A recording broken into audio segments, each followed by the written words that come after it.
my water just broke.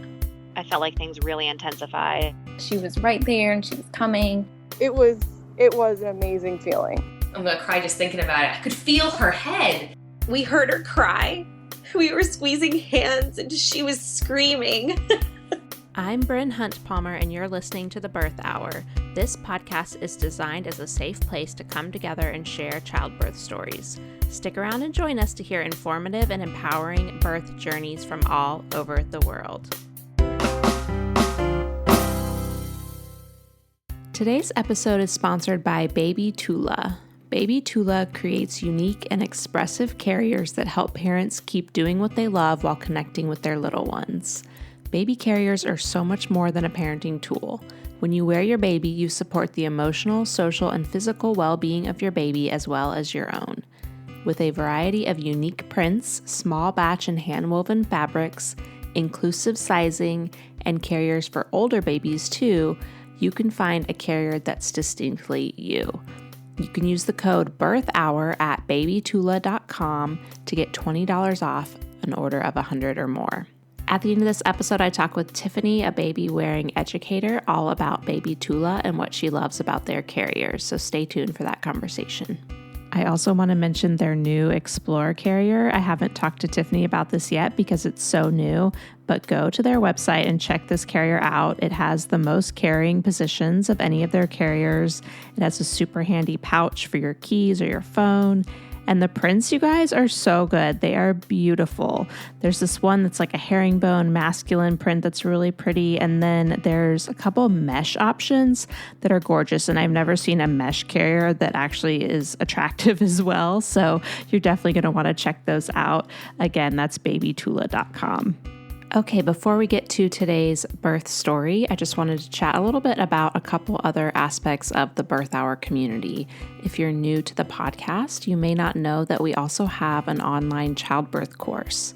It's called Know Your Options. It's 12 modules of all evidence-based information where I've partnered with a childbirth educator, a birth and postpartum doula, and lactation counselor to cover everything from final weeks of pregnancy through preparing for your birth, any type of birth. We go over everything, starting with planned cesareans and going through unmedicated versus medicated inductions, really any kind of thing that might come up for you so that you can be prepared no matter how your birth goes. And then, of course, we talk about postpartum and caring for your baby. And then there's a bonus course that comes with that is called Beyond the First Latch, where we talk about feeding baby, pumping, storing milk, going back to paid work, all of those things. That's an additional 6 modules that is free with the main course, or you can buy it separately. You can find out more about the course, including detailed outlines of everything included at thebirthhour.com/course. And along with that, you also get access to a private Facebook group just for our childbirth course students and bi-weekly Zoom calls where we get together and get your questions answered or just connect and find community. To join the course, head to thebirthhour.com/course and you can use the coupon code 100OFF for $100 off enrollment. And if you're not in the market for a childbirth course, but you want to connect with the Birth Hour community, another way to do that is through Patreon. Head over to patreon.com/birthhour to find out how you can support the show and get fun perks in return, like access to our private Facebook group, monthly Zoom calls, and access to over 800 archived episodes if you can't get enough birth stories in your main podcast feed. Again, that's patreon.com/birthhour. Today's birth story guest is Kat, and she's going to share about her struggle with emetophobia, which is the fear of throwing up, especially during her first trimester, and how that affected her mental health until she was able to get help. And then once things got better with her second and third trimester, she went on to have a really joyful pregnancy and home birth. All right, let's hear from Kat. Hi, Kat. Welcome to the Birth Hour. Thank you so much for coming on the podcast. Hi, thank you so much for having me on. Of course. I'm excited to hear your story. But before we get to that, will you tell listeners a little bit about you and your family? Yeah. So my name is Kat, and I live in Philadelphia, Pennsylvania. I work as a dancer, and I do some other things like writing and photography and such. Although now I'm focusing on my recently turned 10-month-old son. And I live here with my husband, Ben, and our cat, who is a delightful 14-pound orange bowling ball. Oh my gosh. All right. Well, let's go ahead and start with finding out you're pregnant, how your pregnancy went, anything you want to share there. Yeah. So my husband and I weren't sure we wanted kids originally, and then we decided that we did, and we were going to try about a year out from then. And I was so eager to get pregnant for that whole year. Like, I was so excited to start trying. And then we were extremely fortunate to get pregnant the first go, which is incredible. And what I wasn't expecting was the kind of onslaught of mental health stuff that came up for me pretty much immediately. I should have probably seen it coming. I've struggled with emetophobia, which is a fear of throwing up, really ever since I can remember as a child. It kind of been in waves all throughout my life of when it's been more prominent and when it's been sort of more in the background of my head. I had just gotten through a period of a few years where it had been really difficult to function because of it, but knowing I wanted to get pregnant, I was really motivated to try and get it under control. I thought I had it under control. And then as soon as the potential of morning sickness was kind of right there in front of me, it became really, really real. And I really quickly spiraled. It was probably the lowest point I've been in, honestly, from a mental perspective. I was really, really struggling to eat because of the anxiety. I was just terrified that anything I put in me was going to come back up. And like the nausea of the first trimester is so unpredictable. Like, you can't just be like, oh, like saltines and ginger is going to, like, you never know. It might be like your body's like, the only thing I'll keep down is Cheetos and ranch dressing right now. So Yeah. that sort of like unpredictable factor was really difficult for me. And I was, struggling to eat, struggling to sleep. I was only, because I wasn't eating, I was waking up probably only after an hour or two of sleep at a time, hungry and needing to eat something. I was unable to leave the house. I was just so terrified of something setting off throwing up for me. At the worst point of it, I was struggling to speak because the word vomit was, of course, extraordinarily triggering for me. But even the letter V just kind of brought it up to mind too closely for me. So I was mentally like filtering through words that I wanted to say to make sure that I didn't say words with the letter V in it, because that felt too much for me. Wow.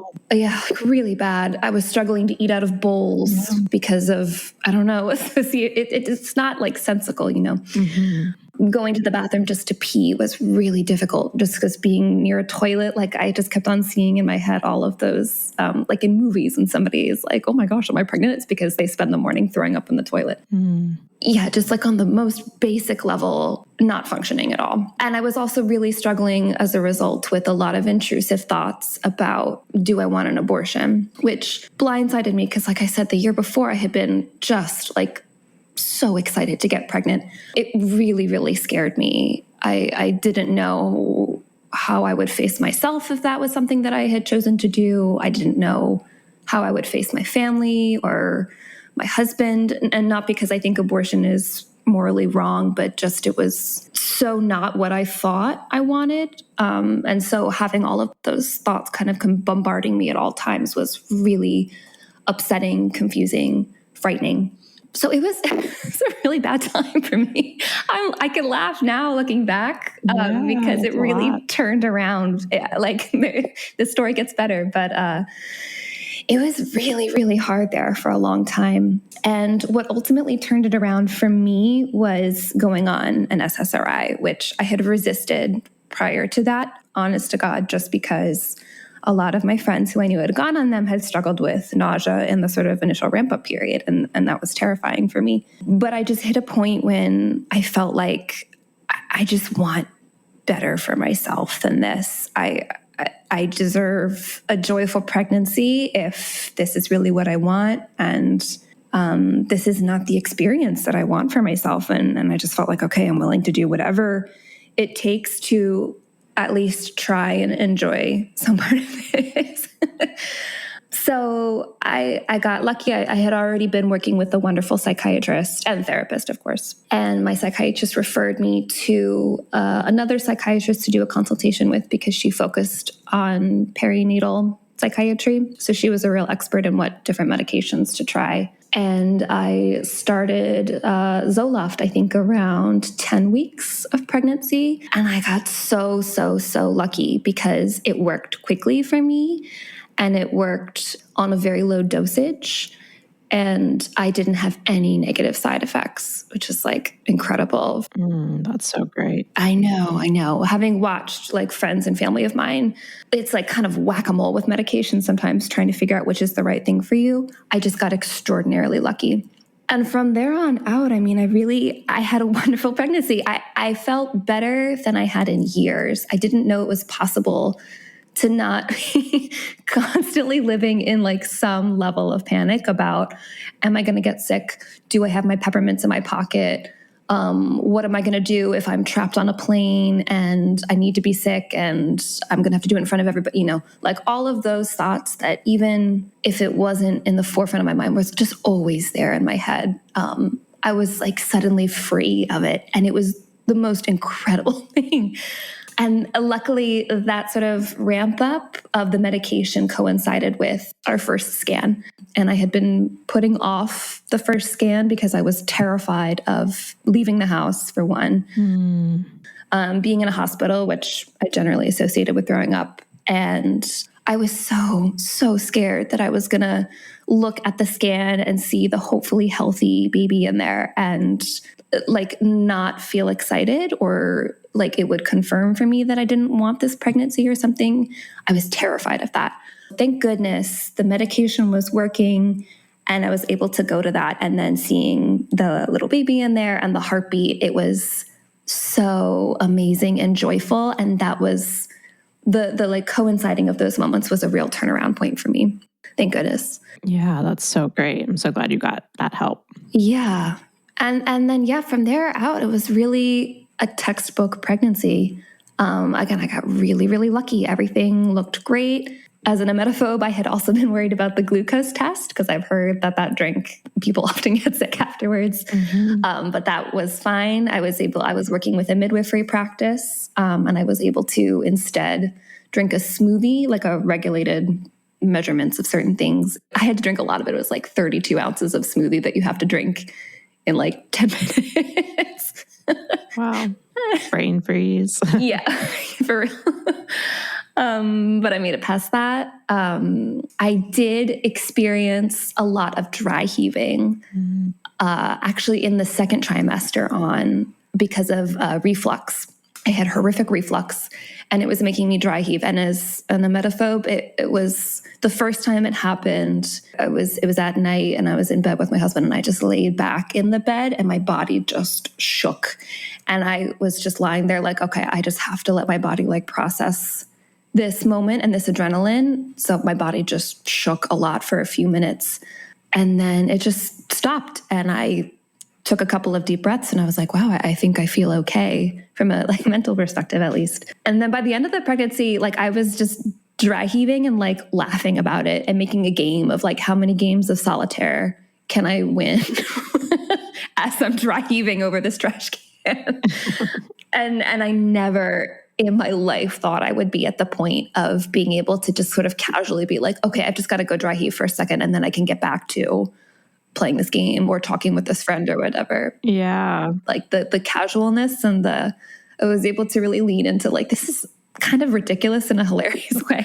The absurdity of like being pregnant and just needing to like pull over the car and dry heave on the highway real quick and then like keep going. It was really funny. And yeah, like being able to get to that point was wonderful. And I was really able to enjoy the rest of my pregnancy. The only sort of blip I had was my fundal height was measuring small around 36 weeks. So I went in for an extra scan for that, but everything looked great. Baby was just small. Yeah, like it was really sort of night and day, like between the first trimester and then the rest of pregnancy. That's so great. Okay, so what kind of things did you guys do to prepare for the birth? What kind of birth were you hoping for? Yeah, so we were planning on a home birth.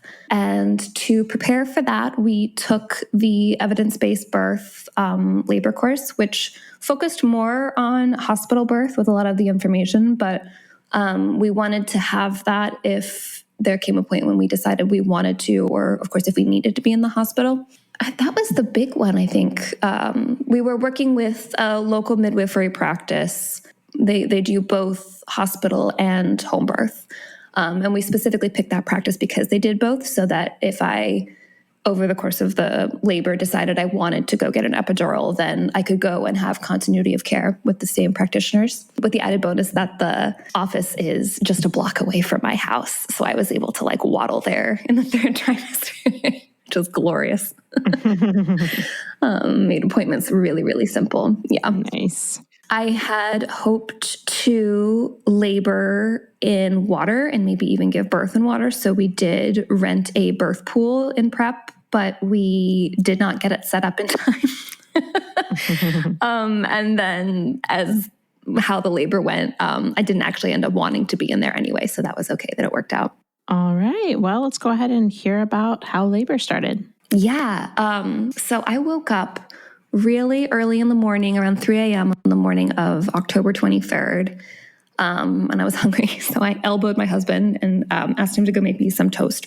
And while he was downstairs doing that, I thought I would get up and pee. And when I got out of bed, I felt a little gush, like similar to how I remembered when I was ovulating during my cycle, the sort of like egg white cervical mucus feeling, that kind of like little watery, like, but obviously I knew I wasn't ovulating. So I was like, that's weird. But when I went and pee, I didn't see anything. So I just chalked it up to, weird discharge or something like that. But then as I was lying in bed after coming back, I was still feeling those little gushes, even lying down. And at one point I reached down and I realized that my pants and the sheets underneath me were completely soaked. So I was like, oh, well, that's definitely not pee. So something is happening. And I'm, Googling to be like, could this be this? And I had originally thought, well, I won't say anything to my husband because I'm not really sure. And I want him to get some sleep if this does end up being labor. But I think contractions were even already starting to come on at that point. So he came back upstairs with my toast. I said, thanks. And I put it on the nightstand. And he tells me afterwards, he's like, I noticed you didn't start eating and you were kind of rubbing your stomach. So he was like, is everything okay? I was like, I think my water might have broken, but I'm not totally sure. So he was like, well, let's maybe go try and pee again and we'll see. And at that point I was sitting on the toilet and you could very easily see my water is leaking out of me with a little bit of bloody show as well. So we were like, okay, this is happening. And we called our midwife at that point, who they gave me the advice that I was expecting of like, okay, great. Sounds like your water's broke. No meconium is great. Be in touch with me later on this afternoon and we'll see how things are progressing from there. And I was like, awesome. And they were like, just try and pretend like you're if you feel any cramping, just think of it as menstrual cramps. It's nothing you need to respond to. Your main goal right now is to just sleep more and get some rest. Which I swear we tried, but within 15 minutes, the contractions were very manageable still, but definitely increasing in strength. And what tipped off my antenna was I was already starting to get the adrenaline shakes ahead of each contraction, which we had learned from the birth class meant transition. So at 3:30 in the morning, I was like, maybe I should download a contraction timer app, which we did. And sure enough, contractions were already coming in every 2 minutes, lasting a minute in length. And they were already meeting the metric that if we were to be going to the hospital, it would have been go time already. So we called the midwife back and they were very understandably initially like, okay, you're a first time mom, I know that this is kind of exciting, but whatever. But within the first 5 minutes of the call, I had 2 contractions that I couldn't talk through. So I had to hand the phone over to my husband. And then they were like, okay, I'm going to come over and check this out. Thankfully, the midwife lives in our neighborhood. So they were here with the midwife assistant within a half an hour. And even by then, as soon as they came into the bedroom, I was already butt naked. I was overheating. I was swaying. I was moaning it was happening. So they asked if they could check my cervix to see if I was dilating at all. And I said yes. And sure enough, what they told me at the time was, you are 5 centimeters dilated. The head is at -1 station and you're already 100% effaced. So this is happening. And what they told me afterwards, they didn't tell me at the time, which I'm exceedingly grateful for, is that at that point, the baby's head was applying asymmetrically to my cervix. So half of my cervix was 5 centimeters dilated, but the other half was already 8 centimeters dilated. And this is about an hour and a half after I woke up to pee. So things were moving.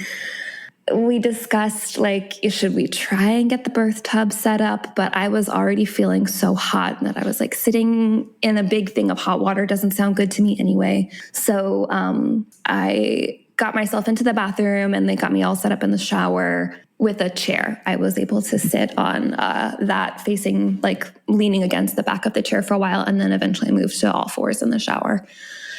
And I labored in there for another, I think, well, at the time I couldn't tell you, but I think in retrospect, it was probably like another hour and a half or 2 hours. I was getting pretty intense back labor. So I had my husband or one of the midwives pushing on my low back to kind of move things forward during the contractions. And then I was just focusing on keeping my breathing like really like slow and calm between contractions. Not that there was much time at that point between them, but trying to like keep my jaw loose, like all of those things. I had such plans, Bryn, of like how I was going to go into labor, like all these like early labor plans and all of these things I was going to do to manage. And like, it was such a, like, we went from like 0 to 100. It felt like, so I had no time. I was just like managing moment to moment. It was not bad. At no point was I afraid. I knew what was happening. I knew everything was fine. I was being checked regularly. The baby's heart rate was being checked regularly. Like everything was good. But it was just, I had no time to sort of like wrap my head around like, whoa, I'm going to have a baby today. It was like, I have to pee. Oh, I'm having a baby now. Yeah. Yeah. So, I was getting ice water in the shower, laboring for a while. The contractions were very intense. I remember that. But it was really just the like kind of ramp up to the peak that was a lot. And then as soon as I was like coming down from it again, I remember that's how I was sort of mentally able to like cope with it. It was not like the whole thing that was so bad. It was just kind of the ramp up that was a little tough to get through. And then, about an hour and a half in, I started feeling the urge to push.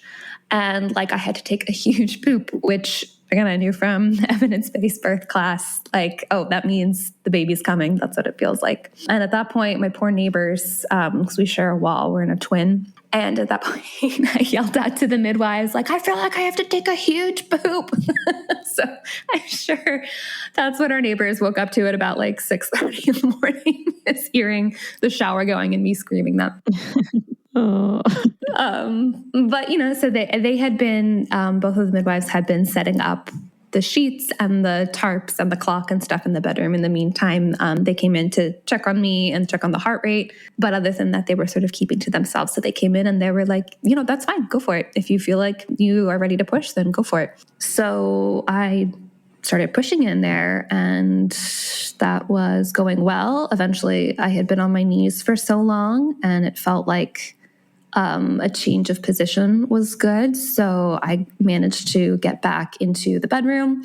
I had originally wanted to try standing, but my legs were just not holding me up at that point because I had been, crouching for so long. So I laid on my right side to start and pushed for a little while there. And then I got up on all fours and was kind of propped up on a bunch of pillows. And then I switched over to my left side and I was continuing to have a lot of back labor. So one of the midwives was giving me like a really wonderful, delicious low back massage between contractions, which was amazing. And every time I would have a contraction, I would look over at them and be like, was that good? Like, am I making progress?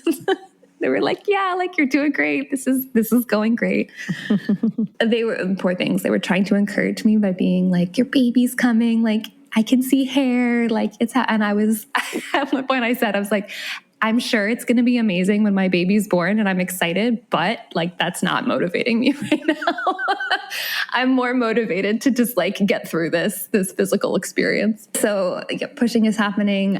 Once the baby started to crown, they had me slow down a little bit on the pushing, so that the baby's head could come through slowly, and they had me pause because the cord was wrapped, I think, once around his neck. So they were able to kind of unloop that around. And again, they were like, your baby's coming. Like, do you want to reach down? And it was just all I could do to keep focus on like holding everything between contractions and then pushing with it. So I was like, nope, like you get it. You get the baby. And then he was here just 5 hours after my water broke, and that woke me up. Wow. Yeah. That is fast. Yeah, it was a real whirlwind. Yeah. Again, like no point was I afraid, which had really been my worst fear for labor. I mean, of course, like the possibility of getting sick or something like that, which mercifully I never even felt nauseous during the labor. So that was fine. But I was so afraid of being afraid in labor.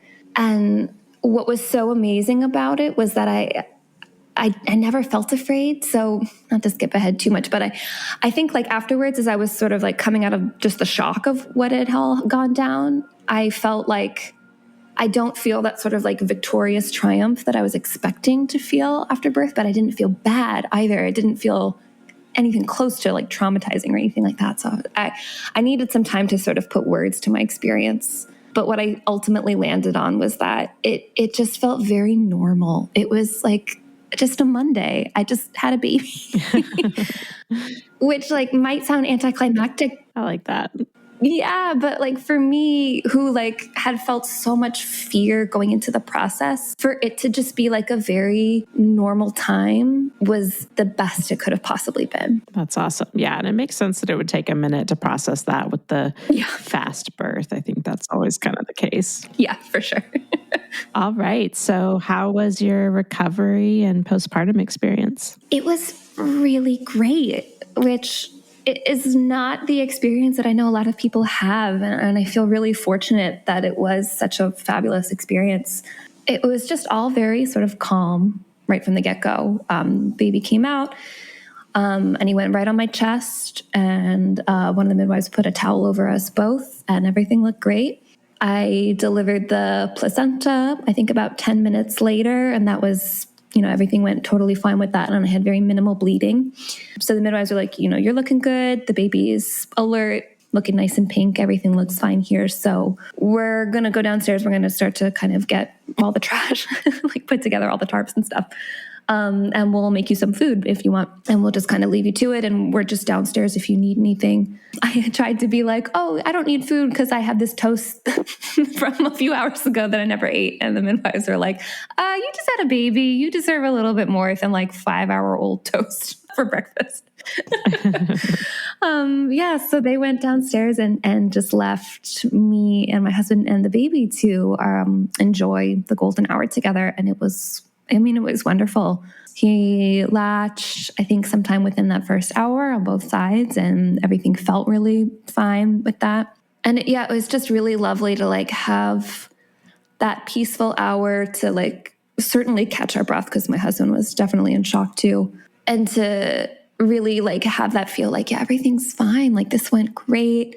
He's here. We kind of settled on a name. And yeah, it was just like it was like the early morning. It was a really beautiful time. So the midwives came back up after an hour, and that's when they examined me for tears. And I had a 1st-degree tear that was very shallow and a 2nd-degree tear internally, which did need some stitching because baby had come out with his hand by his face. But, that was no problem. They just numbed me up in bed and took care of that. And we were like laughing and chatting throughout it while my husband had the baby on him. It was, again, just a very like calm and normal experience.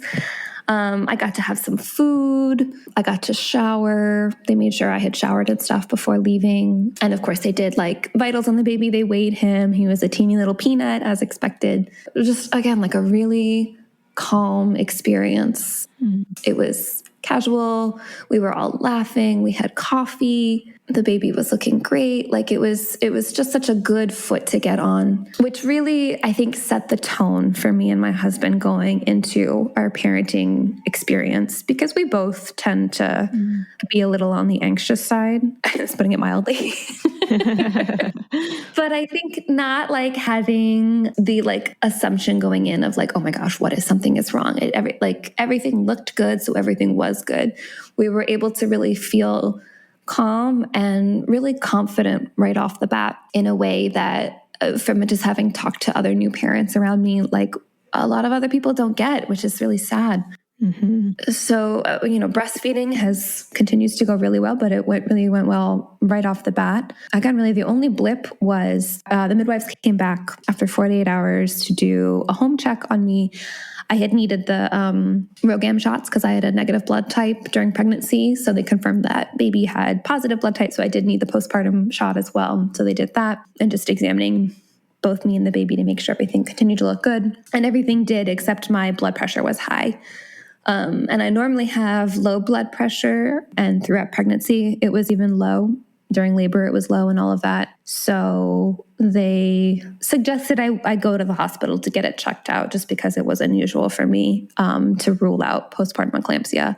And that was absolutely the right call. It was, of course, stressful, being 2 days postpartum and having to get into a car for the first time.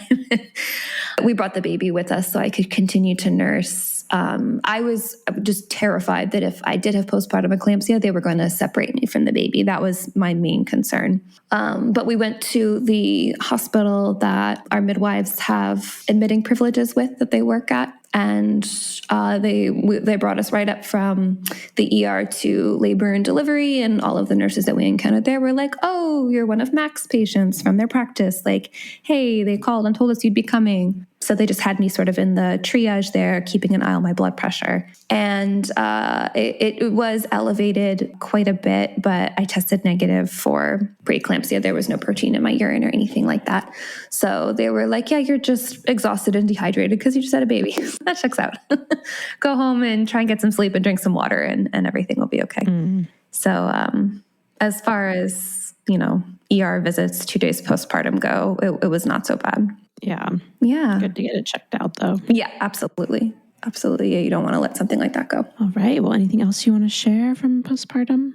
I think just that, I didn't expect how happy I could be in that phase. I knew that the sleep deprivation was going to be difficult, and the healing process after birth is no joke. And it's exhausting and it's a huge transition and all that. But I really, when I look back on the first 3 months, I felt so much joy. I felt so calm and confident and so joyful. It's just so wonderful to have that experience after having a baby. We're really fortunate that in our immediate neighborhood, there's a lot of resources for new parents. So I was able to tap into a lot of those right away, go to a lot of meetup groups, and chat with a lot of other people. And in doing that, it's really been clear to me how much my experience is not the norm. Not that having difficulty of any kind during pregnancy or postpartum is bad. That can be very normal too, but it's sad to me that there's so much impediments to the happiness that can exist in that really precious and beautiful phase of life, if that makes any sense. Yeah. Yeah, I love that. I think that what you were mentioning about you and your husband kind of going into parenthood, with confidence and less anxiety, we felt that a lot with our home birth as well. Oh, that's great. Because you're empowered from the experience you just went through, but also you're just immediately entrusted with your baby's care. Yeah. Midwife comes back to check on you and everything, but you're just left with the baby. Yeah, right. It's it's your baby. You're in charge of it now. Yeah, there's not the transition to suddenly being alone after, a few days. You're already just there alone with the baby. Yeah.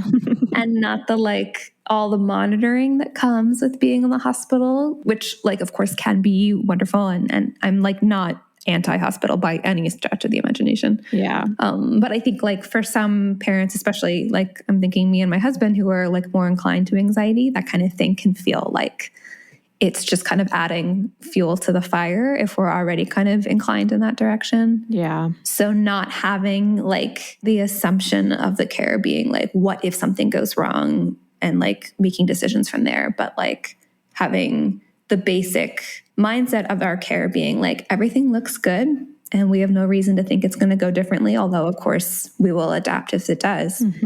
Really set the tone for us to step into being parents, having a newborn, going through that big life transition with the same mentality. Yeah, that's an awesome way to kind of reflect on that. Yeah.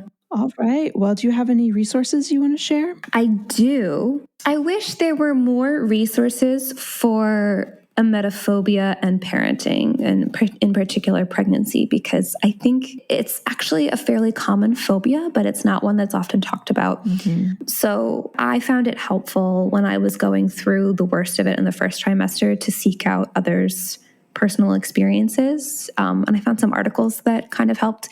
It can be tough when you're in the thick of it as an emetophobic, because you want to find the people who are like, oh, I never even felt nauseous during my pregnancy and labor.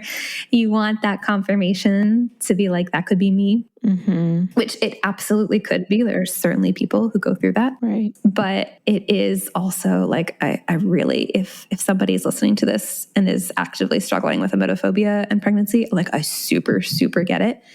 It is also helpful to read some people's experiences of getting sick, or at least feeling sick in pregnancy, and then sort of like feeling okay with it. Otherwise, for sort of general labor and breastfeeding, Ina May Gaskin's guides to both of those are, I'm sure those are like often recommended, but they're just so great. Baby wearing, cannot recommend it enough. So great for having the baby on you and being able to do other things.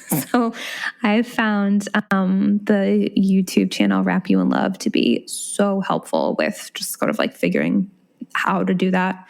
And learning what kind of wrapping styles are good for you. I really recommend them if somebody's interested in baby wearing. Same with James McKenna's book, Safe Infant Sleep. My husband and I did not plan on bed sharing with our infant, and I wish that we had looked at more resources about it before having the baby. Luckily, we were never in an unsafe setup once we did start, but I think it just would have saved a lot of 3 a.m. Googling if we had like looked into it before. So yeah, I would say even if somebody's not planning on it, which is a very great and valid choice, just to like read up on it so that if it becomes the decision that you need to make, then you're prepared for it. Yeah, we talk about that in our childbirth course. We're like, the fact is almost everyone will end up doing it in some manner. So just knowing the safe sleeping practices ahead of time is really important. Yes, so important. Otherwise, if you're in the Philadelphia area, I would just want to shout out our midwifery practice, which was Philadelphia Midwife Collective. Amazing care.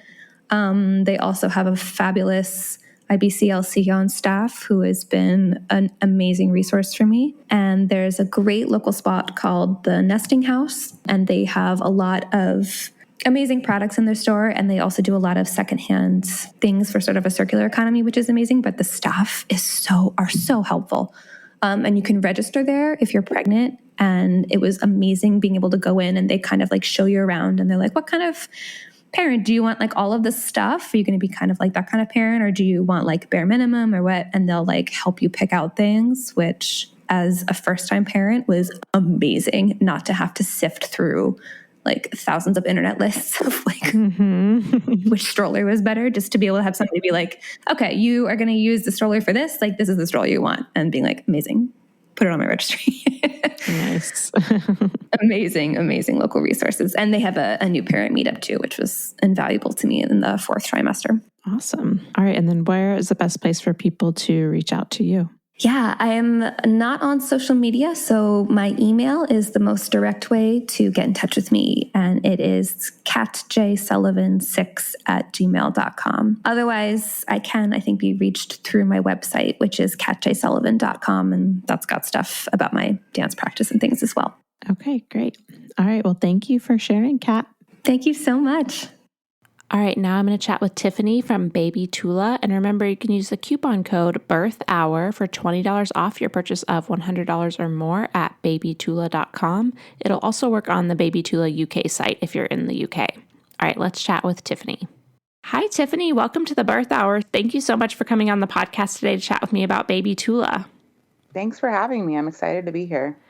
Awesome. Well, before we get into the nitty-gritty discussion of all things baby carriers, can you tell listeners a little bit about you and how you got involved in the baby wearing world and with Tula? Yes, I am a mom of 2. I've been momming since 2011, and that was my first introduction to baby carrying. And carriers in general. I found Tula when my daughter was getting into the toddler size, and I didn't want the party to stop. I loved the freedom of being able to walk down the stairs from my apartment, walk down the street, get a cup of coffee with her on my back, and just enjoy my day and the things that I loved doing. I just found a lot of freedom in baby wearing, and I didn't want that to stop. And I found Tula made a size inclusive carrier that I did not need a waistband extender for, and I could keep carrying my daughter. So I actually used a toddler Tula for my first child, and wore her until her little legs could carry her longer than my back could. That's awesome. Yeah, the toddler carrier was my first introduction to Tula as well. And it was so nice to be able to have something that really was meant to fit a bigger child. But I definitely want to hear more about the other options as well from newborn on up. Yeah, and I ended up loving baby wearing so much that I studied with the Center for Baby Wearing Studies, and became a professional educator. I still work in my local nonprofit, San Diego Carries. I had a very unique experience, and I worked in baby wearing specialty retail. So I got to work with over 50, probably over 60 different baby wearing options. Oh my gosh. And it's funny being from San Diego and having that local Tula connection. I thought that I loved Tula because of the community and it being such a unique experience for myself. And I thought it was lack of exposure that Tula was my favorite. But then I like to tell people that I tried everything else. I had the unique opportunity to try almost every carrier on the market, and I still found myself recommending Tula and loving Tula the best. It fits my body the best. And more than that, I find myself recommending it to other people because I know as an educator that it's going to be intuitive to use and fit the widest range of people. Yeah. So when you're going through that process of helping someone find the perfect carrier, what does that look like and how does Tula help people get there? Yes, this has evolved quite a bit. This is one of the things that's changed over the years. We used to have a very robust network of baby wearing meetups in towns. You could look up on Facebook San Diego and baby wearing, and you would find a group that was meeting every couple weeks where you could go in and try on a carrier. There also used to be a lot of specialty baby wearing boutiques where you could go in and get personal fit help. The landscape of that has changed considerably. People don't always have those options anymore. They may have a postpartum doula who has a couple carriers, or they may be lucky enough to find a professional educator in the community. But most of the time, they're online kind of poking around, reading reviews, asking what their friends used. Tula is unique in that we still have a very enthusiastic community. So not only can you just talk to Tula customer care or talk to me as an educator or connect with us on the other end at Instagram and get recommendations, but you can actually go right to the source. You can go right to Tula Love Facebook group and talk to 80,000 other Tula users and find out, which size do I need? Is the Tula Light actually comfortable? Do I want hemp? Do I want linen? What's the deal with the signature collection? You can get information directly from the source of people who use the carrier. And I think that that's pretty unique. Internally, we are always happy to help and answer questions. We know that baby gear and shopping for baby gear is it's challenging for a lot of people. And you're looking at the registry list and you're thinking, oh my gosh, does my baby really need all of these things?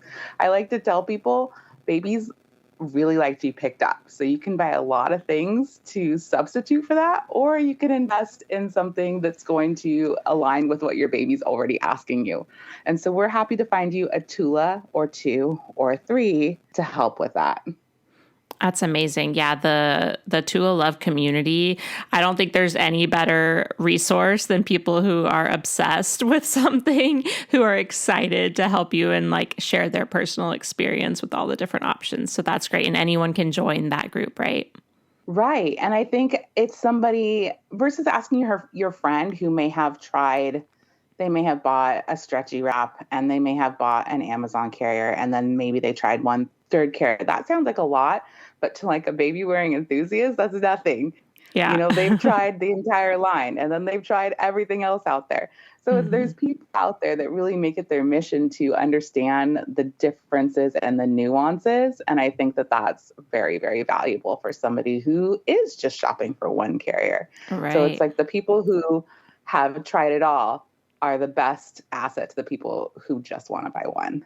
Got it. All right. So would you be able to say what your most popular carrier is, or is that like a loaded question? Oh, gosh. The last few years, believe it or not, the bestseller has been the Tula Light. Okay. And gosh, it's incredible. The first time I saw it, I was a total skeptic because this is a carrier that comes out of a secret compartment in a waistband. It almost seems antithetical to Tula since we're all solely focused on comfort. So to see a compact carrier was shocking, but people love it. And I will tell you, I carried it to the max weight limit, and it is really, really comfortable. And having the added storage is incredible. Prior to that, the Explorer is always a hit because it's our only carrier that offers a forward-facing position.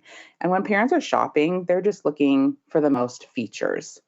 In terms of enthusiasts, their favorites are going to be the Free to Grow and the standard size. So you'll have a range. You'll have people who want their, emergency carrier, the carrier that they're using primarily for travel. You're having the people that want the carrier that does everything, and that's going to be the Explorer. And then you'll have the people who have tried it all and have a narrowly focused idea of what they want, and they're looking at the Free to Grow for the adjustability or the standard for supreme comfort. I hope that answers it. We have so many options. We go from 7 to 70 pounds. Wow. So there's different ages and stages in there too, not just features and fabrics. Right. Yeah. That light compact one that's a fanny pack that becomes a baby carrier, that is genius. I can see why people would be like, even if they have a bunch of carriers, they need that one as well, just for keeping in the car or in your carry-on or whatever. Yeah. I mean, I am basically like the old lady who lived in her shoes. I am the old lady that lives in my carriers. I have a house full of carriers, and I still use the light a ton. That's awesome. All right. So I know another thing that Tula is kind of known for, at least in my baby wearing world, is the unique patterns and prints that you guys offer. Can you talk a little bit about that? Yes, that was a founding principle of the brand, was having something that felt like an extension of your personality so that you could keep doing what you love is the sort of the tagline of the brand. So finding something that didn't look so utilitarian. We definitely have sporty options, but we have so much more than that. There's, at this point, in our infant adjustable options, which you can be used without an insert from 7 to 45 pounds, which is the Free to Grow and the Explorer, just those two come in hemp, linen, a coast mesh option, a soft brushed cotton, and then signature woven fabrics, which can be actually hand woven and are incredibly beautiful. So we like to say that we have something for everyone, whether you are looking for the monochromatic herringbone weave of our linen sand, or you want pink dinosaurs, we have you. There is absolutely everything. We have Luke's handwoven, which are a higher end, like a luxury item. And then we have accessible prints too that are just a soft brush cotton. So we have everything from basic to gorgeous and everywhere in between. Yes, I think when I got my toddler carrier, choosing the print was probably the hardest part because I knew it was the carrier I needed for the size of kiddo I had, but there were so many cute options. It was hard to narrow it down. Yeah, I think sometimes we almost have too many people. People have a little bit of decision fatigue. But if you want astros or stars or hearts, or you want nothing on your carrier at all, we have that. The newest edition of hemp is really incredible. I appreciate that one just from a sustainability standpoint. Yes. It's hemp and linen have very similar properties intrinsically in terms of temperature regulation, but hemp is definitely the more sustainable option. And it's just nice to add that to our line. I think that's the biggest question people have is which is the coolest. And that is a hard one, even going into winter, because babies are hot, right? Babies, pushing two 100-degree people on top of each other. But that is the forefront of our mind with absolutely everything. With the exception of a few specialty signature carriers, everything has temperature in mind. I think the coolest for me is probably the Tula Light. But if you ask in Tula Love, people will argue with me about that, and they might like the Coast, or they might like the linen, or they might like the hemp. Yeah. I live in Texas, so that was always at the front of my mind too. And I know with my first baby 11 years ago, that really wasn't taken into consideration at all. And it got pretty hot. I think it's something people think about when the baby's there, right? You don't think about it until you're actually wearing the baby. Yeah. You're like, oh, we're just sweaty all the time now. Got it. And I didn't even mention ring slings. That's another excellent option when you're concerned about heat. It's just one pass of fabric over your body.